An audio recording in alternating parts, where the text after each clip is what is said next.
Assalamualaikum warahmatullahi wabarakatuh. Perkenalkan, nama saya Intan Alfijara Sasabila Yusma Soekardi dari Prodi Akuntansi kelas 2C, tugas pengantar ilmu ekonomi.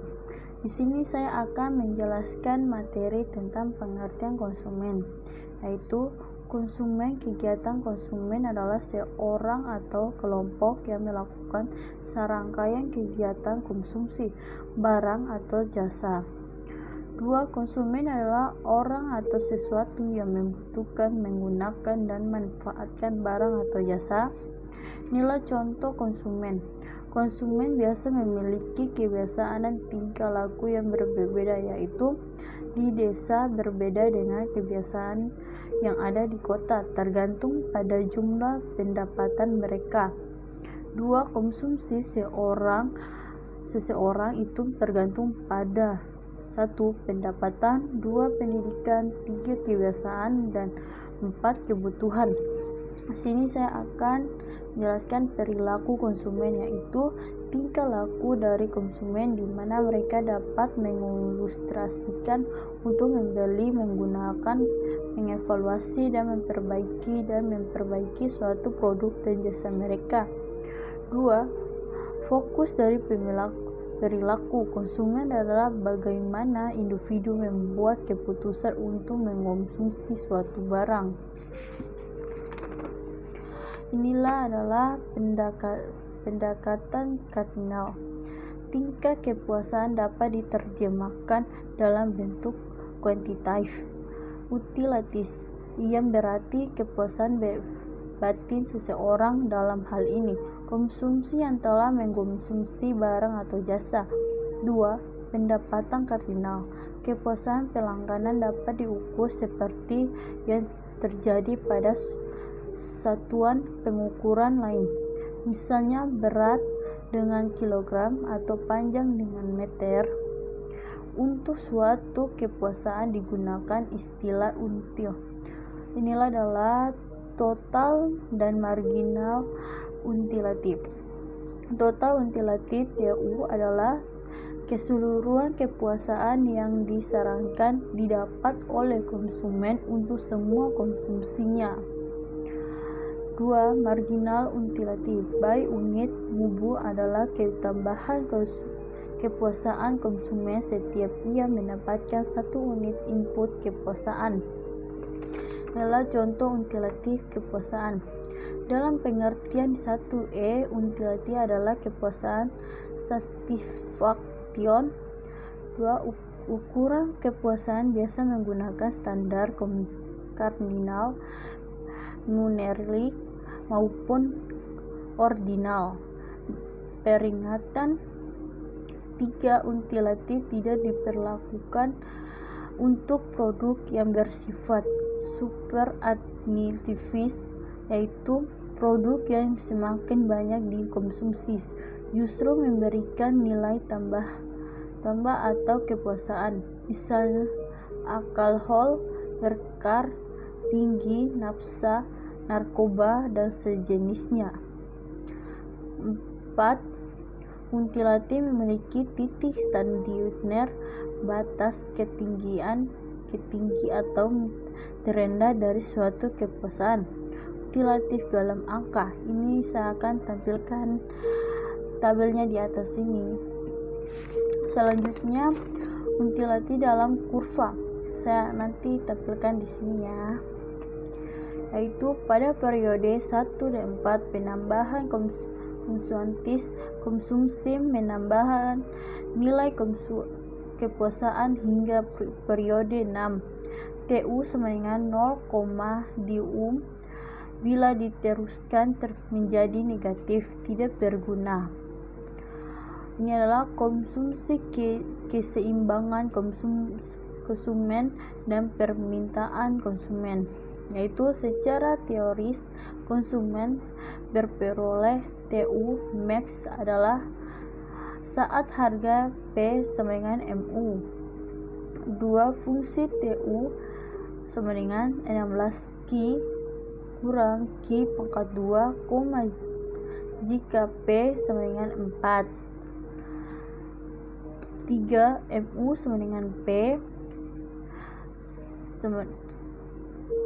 pasti 16 kurang 2 Q sama dengan 4, 2 Q sama dengan 16 kurang 4, 2 Q sama dengan 12, Q sama dengan 6, TU sama dengan 16, buka kurung 6, tutup kurung, kurang 6 pangkat 2, TU sama dengan 60.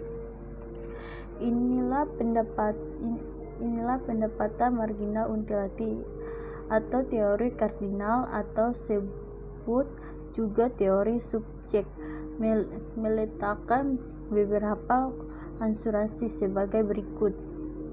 1. Konsumen bertindak secara rasional, yakni dengan mendapatkan konsumen yang tertentu, ia akan berusaha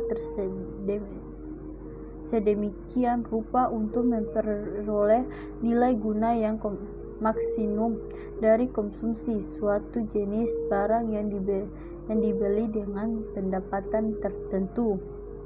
2. Nilai guna utility yang diperoleh setiap konsumen karena mengonsumsi suatu jenis barang dapat dinyatakan dengan angka kardinal, yaitu 1,2,3 dan seterusnya, dan diukur dengan unti uang. 3. Rasionalitas. Konsumen terpengaruh oleh sikap emosional seperti iklan, tingkat lingkungan, dan gengsi. 4. Perilaku hukum. Bertambahan utilitif nilai guna yang semakin berkurang, misalnya marginal utilitif, yaitu pertambahan nilai guna dan berukuran untuk barang yang dikonsumsi semakin bertambah. Pendekatan kardinal. Secara historis, teori nilai guna utilitif merupakan teori yang lebih dahulu 2 dikembangkan untuk melakukan individu dalam memilih barang-barang yang akan dibeli dan dikonsumsi. Kelemahan penting teori nilai guna yaitu menyatakan kepuasan dalam angka dalam kurang tepat, karena kepuasan adalah sesuatu yang tidak mudah untuk diukur. Sir John Hess telah mengembangkan suatu pendapatan untuk mewujudkan prinsip pemaksimum kepuasan oleh seseorang konsumen yang mempunyai pendapatan terbatas. Itu Nugget. Garis anggaran adalah garis yang menunjukkan jumlah barang yang dapat dibeli dengan sejumlah pendapatan atau anggaran tersebut pada tingkat harga tertentu. 2. Salah satu syarat yang dibutuhkan agar seseorang konsumen dapat mengonsumsi barang dan jasa dan memiliki pendapatan untuk dibelanjakan daya seorang konsumen dalam melakukan permintaan terhadap barang dan jasa pengaruh oleh A. Pendapatan yang dimiliki, B. Harga barang yang diinginkan. Lain BL dapat digunakan kurvanya dari fungsi terdapat atau anggaran dengan barang yang dikonsumsi, sehingga fungsi dari BL dapat dituliskan sebagai berikut. B sama dengan PX pangkat 1 X tambah PY pangkat 1 Y. PX pangkat 1 PY sama dengan harga barang dan X dan Y. X pangkat 1 Y sama dengan merupakan jumlah yang dikenakan terhadap X dan Y. Bersamaan tersebut dapat ditulis Y sama dengan B garis PY kurang PX garis miring PY koma X garis anggaran objek. Saya akan tampilkan kurvanya di sini. Ini akan menampilkan kurva anggaran dan perubahan anggaran. Nanti fotonya saya taruh di atas. Sama saya mau tunjukkan kurva karakteristik dan ciri-ciri kurva Eiden-Prince. Nanti saya taruh fotonya di atas juga ya. Maaf kalau ada salah-salah kata dari saya. Assalamualaikum warahmatullahi wabarakatuh. Jangan lupa like, komen, dan subscribe.